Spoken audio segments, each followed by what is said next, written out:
What's going on, everybody? I am here with Matisse Thybulle to talk today about registering to vote, voting, and why it's so important to hear your voice. Matisse, thank you so much for joining us today.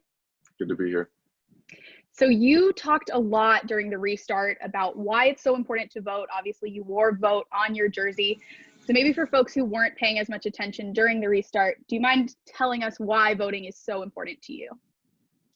Yeah, for me, it just ever since I've been a kid, it's always been like kind of instilled in me from my father just how important it is and how valuable actually having a vote is. Because just for him and his experiences, he was born and raised in a different country where they didn't have a vote and there was a dictator, and having that experience and knowing what it can be like, and then knowing what it is like here and seeing how much greater of an opportunity you have to actually create change and be heard.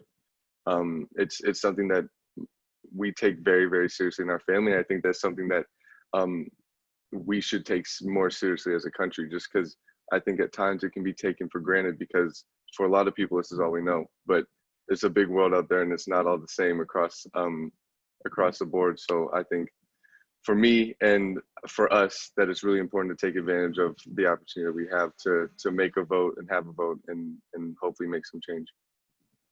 You and I have talked about the fact that we share having immigrant dads that really care about voting and not taking this for granted.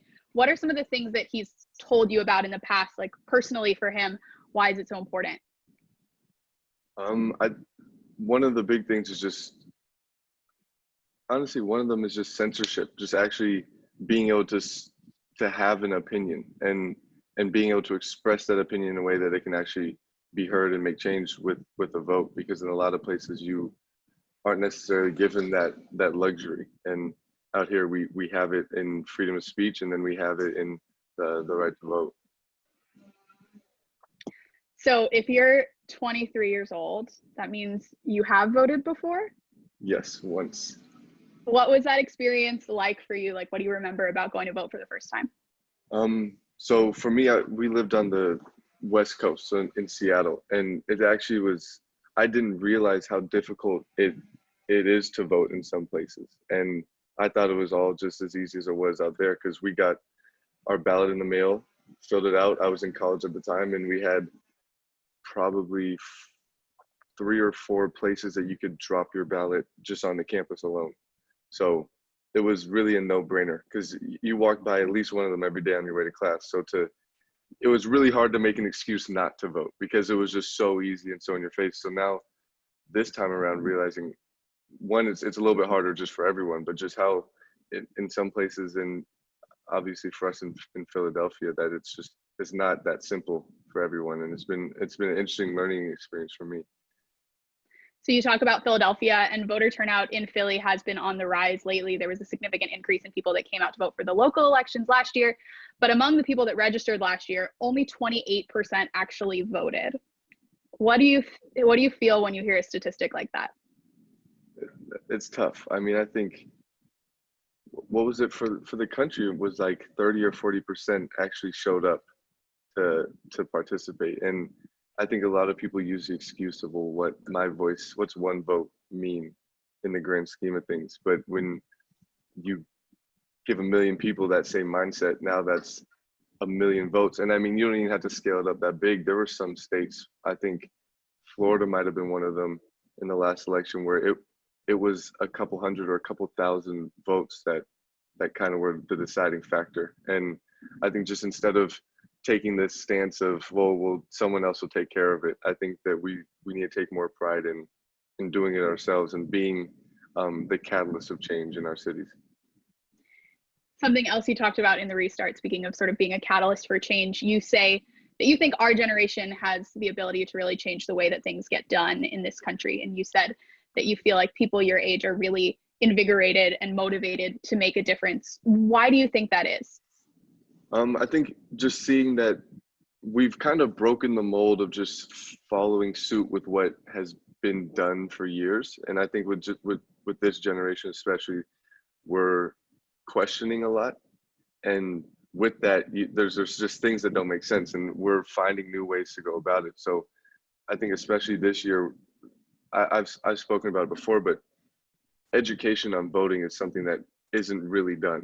There's across the board, most people don't really understand what they're voting for, what their vote means, the different levels of government and legislature. And our generation, I think, has kind of taken back that power of educating ourselves.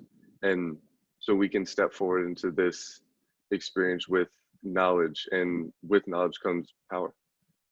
You and your teammates talked a lot during the restart, particularly on your blog, about educating yourself and being accountable for your own knowledge and making your own opinions and making your own choices. Why is that so important, and how do you sort of go about educating yourself in your daily life? Yeah, it's very important. I think for me and a lot of the guys in the team, one of the ways that we educate ourselves is by educating each other. So not everyone's learning the same things or exposed to the same information. So taking the little bit that you're exposed to and sharing it with someone else, and then the people you're around doing that same thing, is surprising, but you'll actually expose yourself to a lot, because you might not realize how different somebody else's life is, or what information they're being given. And with that, you can actually grow a lot, expose yourself to a lot, and obviously learn a lot. With everything that's gone on this year in the world, in our country, I still struggle to wrap my head around everything that's happening. Why is this year so important to actually have people come and improve that 28% number in Philadelphia and improve voting turnout across the country? What makes this year so different to you? For me, as a individual, but also as a representative of something much more, and just being a Black person in America, I think that we kind of find ourselves in a situation where a lot of injustices have gone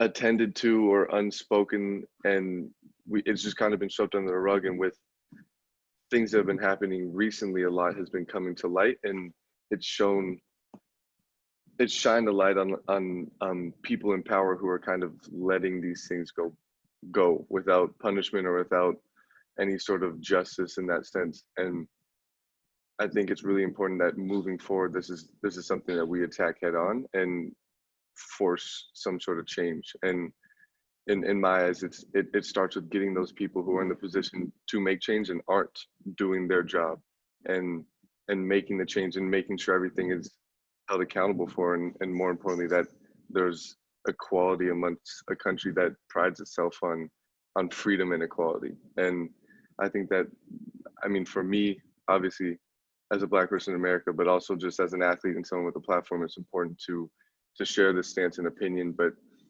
like we were saying before, that's what makes it so important, for on an individual basis, that people show up and as human beings stand up for each other and try to make change, so that we can all share the same happy experience. I love that. Human beings standing up for each other. Obviously, this year is a general election. People know every 4 years is sort of the biggest election, but I like what you said about the fact that there are a lot of people that need to be held accountable or do their jobs properly. How important is it to keep in mind that there are state officials, local officials that also have a lot of power to change the way that people live? Is that something that you think about when you go to vote? And is it something you're going to think about in the future, maybe outside of a general election year?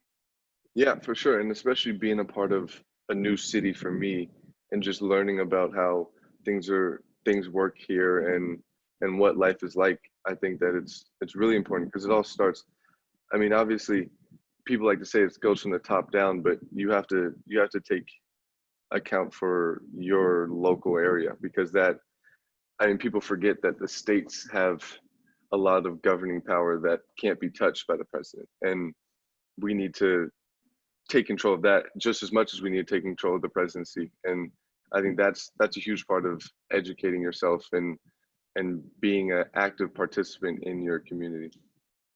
Do you have any favorite, and no is a totally fine answer, but do you have any favorite materials, like social media accounts, books, shows, personalities that you look to for this type of information when it comes to sort of what's going on in the world?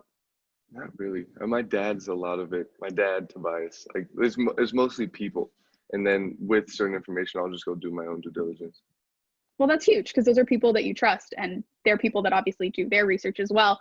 You mentioned Tobias, the league and the players that are still in the bubble. And when you guys were in the bubble, you were very vocal. It feels almost like, I think the NBA has always prided itself in being progressive and staying conscious and understanding what's relevant in the world. But this year does feel a little different. How proud are you of what you and your colleagues in the NBA have done? I mean, it's amazing. For this to be my first year in the NBA and to have been a lifelong fan of the organization, it's amazing to see what they're doing and what they're standing for and the change that they're creating. And it even more so, it's amazing to be a part of that. And I take a lot of pride now in being able to say that I'm an NBA player, I'm a basketball player, because of the stance that we've taken and the change that we've made in all these social justice reforms, and then even like just the voting aspect.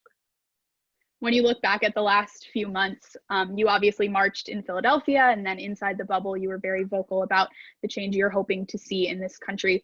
What are you going to remember about this period of time in your life? Hopefully, I'll be looking back on the time that we took advantage of our voice and our platform to make change. And hopefully, when I'm looking back on this time, it will be from a place of actually experiencing and reaping the fruits of our labor. Well, on behalf of someone with obviously a smaller following myself, but a large following with the Sixers, we really appreciate the voice that you're using. It obviously is being heard. So thank you so much for everything you're doing, and thank you for having this conversation today. Of course. Thank you, guys.